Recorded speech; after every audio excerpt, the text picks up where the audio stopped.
So I have not been on here very often. Can I tell you, I really didn't, not that I really know how to start a YouTube channel, right? But when you watch other people, they're mostly happy and healthy. And, um, I think it's hard to jump into any conversation or any community when you're not feeling 100%. But when you live with multiple chronic conditions like I do, there is no like good time to start, right? There's no like, oh, let me just wait until I get this under control and I feel better and then I'll do it. Um, and it's hard. But I thought, you know what? If I'm going to start a new social media, I want it to be more honest. I really feel like and it's not an intentional thing, but I do downplay my pain. Like, I don't want people to know how hard it is um, to live with these things.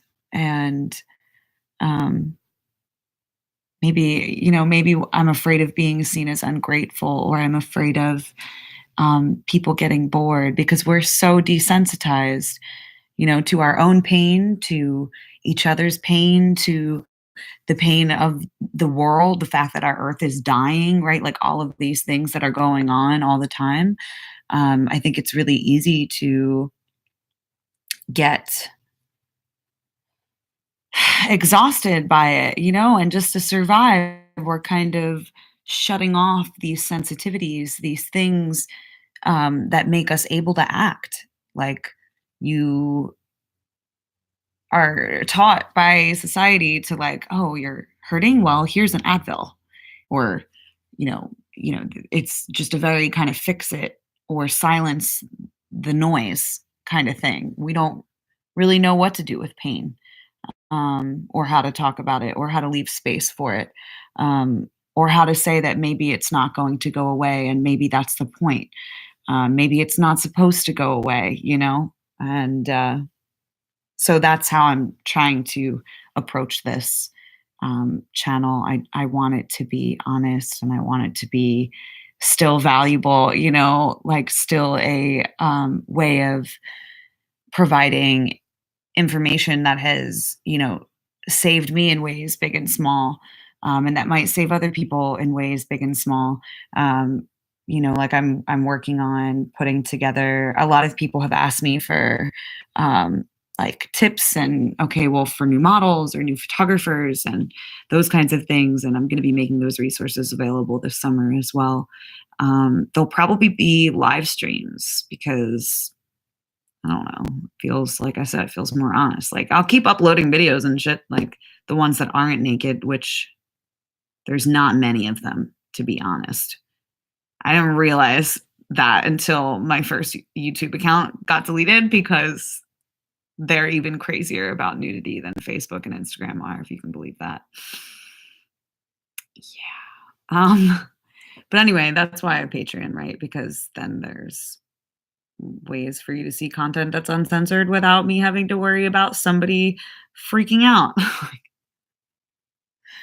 cracks me up. I'm like, the naked body has literally, as long as people have been alive, we have been inspired by naked bodies. Like, cavemen's were perverts too, if that's something that needs to be censored. Like the fact that we can't distinguish between what is and what is not pornographic is like super problematic. That's super problematic. Like, just think about that, the implications culturally. Not good. Not good at all. Like, that's partially why I advocate so hard for nudity, because it makes you have to pay attention.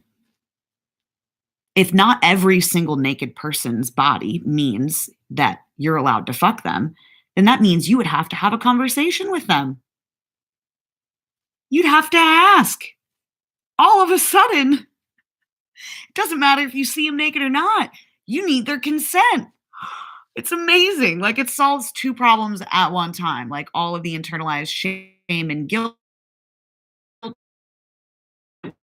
Everybody's bodies are perfect under their clothes and their specs and whatever, because they're not. Chill. Like, people are either gross or beautiful, but they all like look different, and it's about your perspective and the way that you perceive them that matters. God, and nudity is so important with that. It's so important. Like, it's too easy to lie about what you look like. Seriously, it's too easy. Like, think about it. Like, first of all, look at my face right now.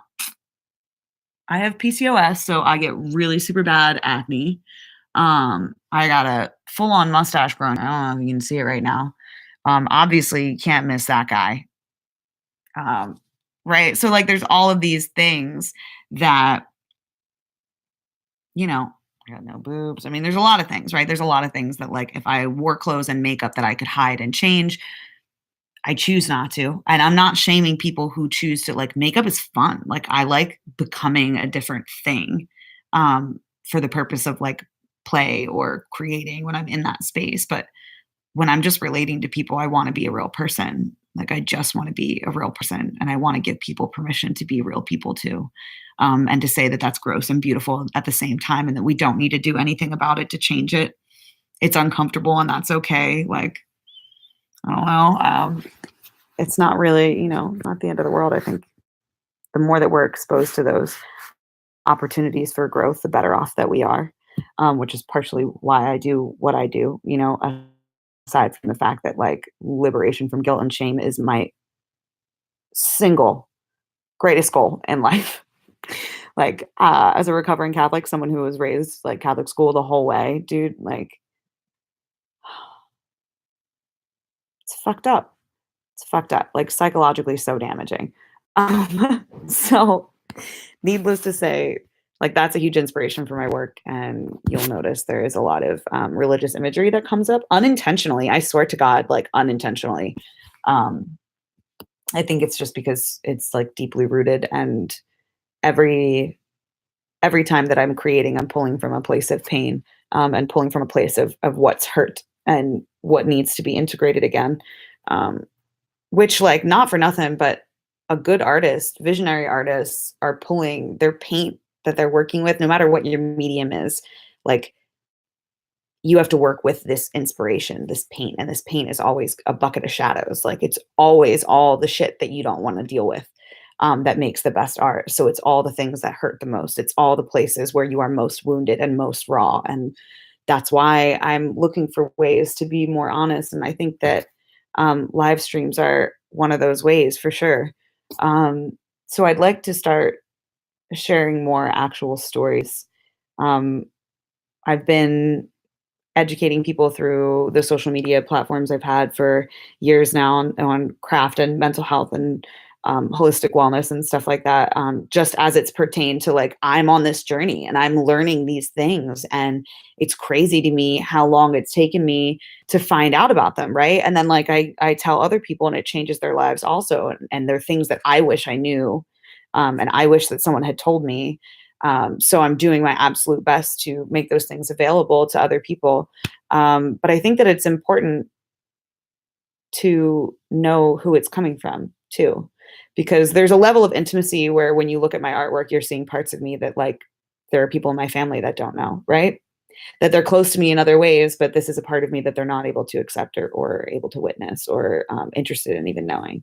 But also without the stories, you only knowing the place that comes or what comes from the place of my deepest pain isn't my full being either. Like, people meet me and they expect me to be very, very serious because a lot of the, um, emotions that I work with are intense and heavy, but I'm like, that's the point. I'm like excavating this shit out of my body so that way I can continue to be like a happy person.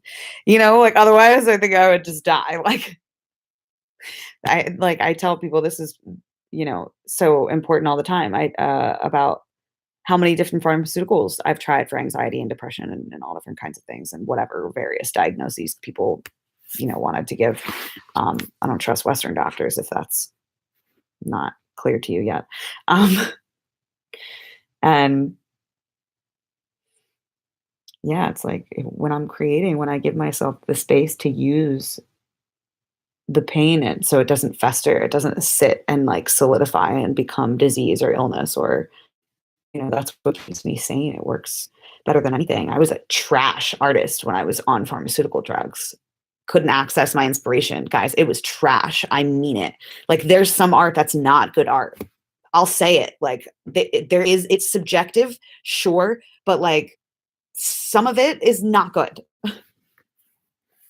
Like, aka most of the stuff that like Facebook and Instagram are okay with you having, like if you've never had something censored or reported, or like somebody fighting you for the fact that you've made something, then you probably haven't made anything meaningful enough yet.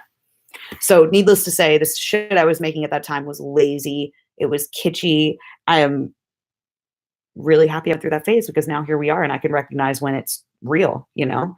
Which, like, let me just clarify for a second about that. Good art versus bad art. I mean, authentic versus not authentic. Authentic art comes from a place of really deep emotion, communicates a strong truth, um, has an impact, takes a risk upon making it, right? All of these things. If it is chaste, if it is following, you know, pop culture, then it's not good. And it's not good because it's not you, because it's not the deepest point of you that is, like, each person inside them, whether you call yourself an artist or not, you have a vision, you have a way of perceiving the world that's super unique, that literally no one else in the world that has ever lived or ever will live has, right? And it's a culmination of your experiences and your energy and your intention and all this, your past lives, whatever, all the shit, okay, right? So if you're doing shit that like everybody's doing, right? There's two options here. Either you're tapping into the collective consciousness and you're talking about some issues that are painful on a collective level. You're doing some deep healing there, and it's probably pretty controversial and poking some holes in people's egos or some shit, right? Like, it's causing a reaction. Or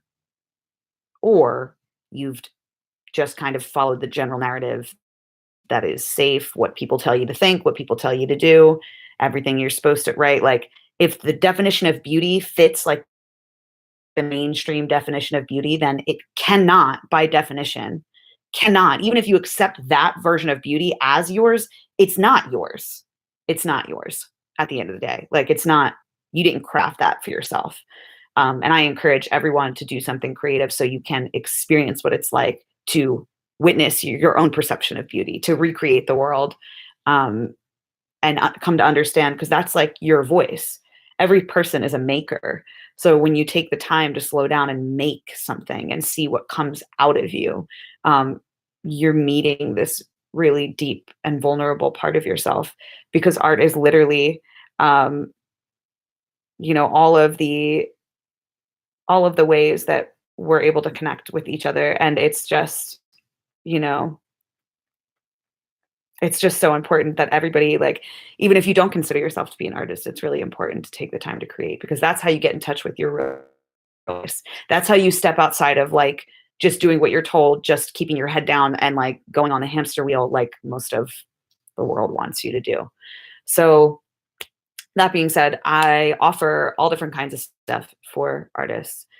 There's some free stuff on my Patreon account, which the link is in the description.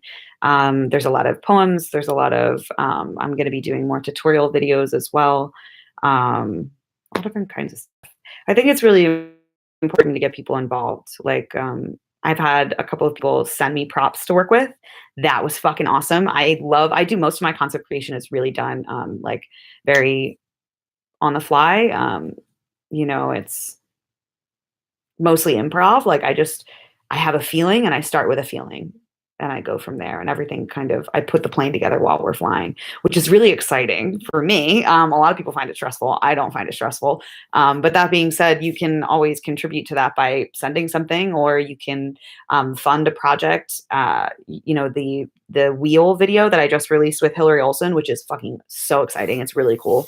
I've been trying to do some video, and Hillary luckily was the one that was able to edit everything when we were in Chicago, and someone actually from Patreon funded that, so they got a little bit of extra content for having helped us to produce it. And that's amazing, like, being able to give people things because they want to support art. Like, that's everything, right?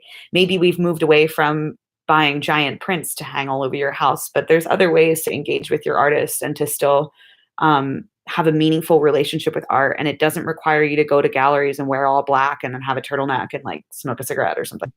Like we're reinventing that, and art's for everybody now, and it's not something that is restricted by class or location or anything. There's always ways to access that. So I hope that you guys get involved. I hope that you guys commission some concepts and stuff. I will even shoot you. I travel all over the country, all over the world. Let me know. I do, I mean, traditional like family portraiture engagements, shit like that too. But I do it in weird ways. So if you're someone who's like, well, I'm pregnant and I want maternity photos, but I want them to be weird, or I want my birth photographed, or I don't know, I'm there for all of it, guys. I have shot births, funerals, weddings, bar mitzvahs, freaking God, commitment ceremonies. I don't know, anything.